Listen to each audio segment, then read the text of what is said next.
Gaming Bolt presents 15 video games where you played the villain.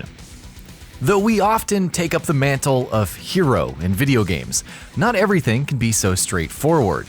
Sometimes we have to become the villain, whether knowingly or unknowingly, and experience a different side of history. Other times, being the villain is just an intriguing premise that forms the backbone for an experience. Either way, here are 15 video games where you played the villain. Star Wars: The Force Unleashed. Okay, yes, The Force Unleashed did make us experience a rather uneven story with the stupidly named Starkiller as the protagonist. However, the opening allowed for playing as Darth Vader, feeling every bit as powerful and domineering as the movies made him out to be. Well, the good movies, that is. Batman: Arkham Knight.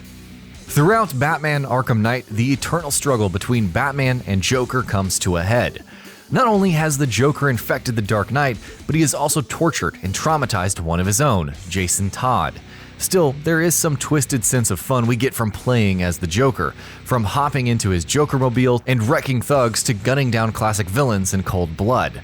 Of course, seeing Batman turn this around on him is even more awesome. Prototype. Let's make one thing clear. Alex Mercer may be painted as an anti-hero of sorts, but he's clearly the villain. Not only did he help create the Blacklight virus, which infected a good portion of Manhattan, but also released it in a bid to save himself. Alex's every action is essentially for his own ego, even if the city falls into further disarray. The fact that he's the antagonist in the sequel is a natural progress if you think about it. Breath of Fire 4. Fao Lu, the emperor who rises up several centuries later to reclaim his empire and is betrayed in the early goings by his own troops. We kind of resonate with Fao Lu's struggle, and there are even key moments where we control him. Of course, it's eventually revealed that he and protagonist Ryu are actually two halves. If merged with Fao Lu as the dominant personality, humanity is essentially wiped out. Fortunately, there is a way to bring him to the side of good. Super Mario Odyssey. Who could have guessed that Super Mario Odyssey would have ended on such an awesome note? Not only do Mario and Bowser fight in one more climactic battle, but the former has to possess the latter to escape with Peach. That moment of possession, as Mario witnessed all of the past memories of his conflicts with Bowser, made things all the more incredible. Of course, wrecking shop with Bowser wasn't too bad either. Paper Mario: The Thousand-Year Door. While Super Mario Odyssey reminds us of how powerful Bowser can be, Paper Mario: The Thousand-Year Door placed this into better context. When the player controlled Bowser, it was in faithful recreations of classic Super Mario Bros. Levels. Not only did he have infinite lives and breathes fire, instantly obliterating enemies, but Bowser could also become absolutely massive, thus running through entire levels unhindered. Undertale. In Undertale, you really don't have to kill anyone. No, seriously. Taking a completely pacifist approach to everything will net you the best ending. However, the player can just as easily become the villain, murdering everything he sees and eventually meeting Chara, the first human. Chara will ultimately destroy the universe, and even if you decide to restore it and be a good soul, he won't let you forget the atrocities caused. Assassin's Creed 3. Everything is pretty hunky-dory when Assassin's Creed 3 begins. Haytham Kenway kills a slave trader, falls in love, and has a son. The player controls Haytham throughout his prologue, and he honestly seems like a good guy. However, he's also a Templar, the de facto antagonist faction of the Assassin's Creed saga. While his son Connor does ally with him at a point and we see a different side of the conflict, Haytham is ultimately killed when the two clash. World of Warcraft. As one of the most powerful beings in the history of the franchise, Arthas the Lich King has quite the history of evil doings, the purging cities kind. The player can experience his evil firsthand in quests like Army of the Damned, taking control of Arthas as he betrays his army and turns them into undead soldiers.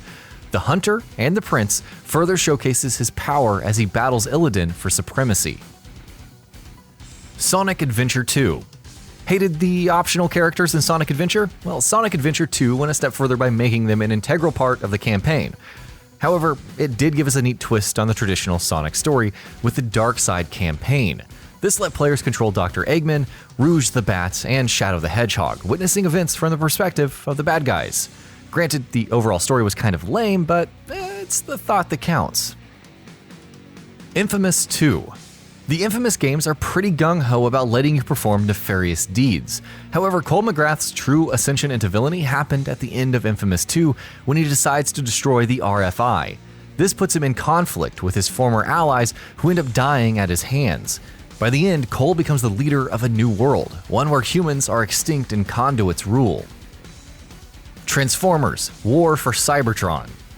An essential part of the Transformers games is witnessing both sides of the war between Autobots and Decepticons. To the surprise of no one, Megatron and his band are pretty darn evil. The focus of the Decepticon campaign is to infect the entire planet with dark energon. In the process, Decepticons kill Zeta Prime and even corrupts the massive Autobot Omega Supreme. And the player is with him all of the way, performing every heinous act. STARCRAFT. When speaking of multiple sides of a war, STARCRAFT is an exceptional example. Along with the Terrans and Protoss, players could control a Zerg Swarm commander in the base game's second campaign. Brood War expanded on this further, but made the player report to Sarah Kerrigan, the Queen of Blades. A typical day thus revolved around decimating UED fleets, betraying Kerrigan's friends, and so much more evilness. Evil Genius. Though not the first game to have the player control an evil overlord, like, well, Overlord, Evil Genius puts a unique spin on the formula. You're the prototypical 1960s James Bond-esque villain who must take over the world while also fighting the good guys. Building a lair, dotting it with traps, hiring henchmen to do your bidding, Evil Genius is overall a pretty underrated twist on the Dungeon Keeper formula. Postal. While the first Postal was more of a hallucination trip, it established the theme of ordinary people snapping and inflicting violence upon the world. In Postal 2, this choice was completely in the player's hand, and they could either get through the week peacefully or engage in all manner of murder and desecration. Postal 3 tries to push an even more inane storyline that changes depending on one's actions, offering 3 different endings. Long story short, there are really better games to play as the villain.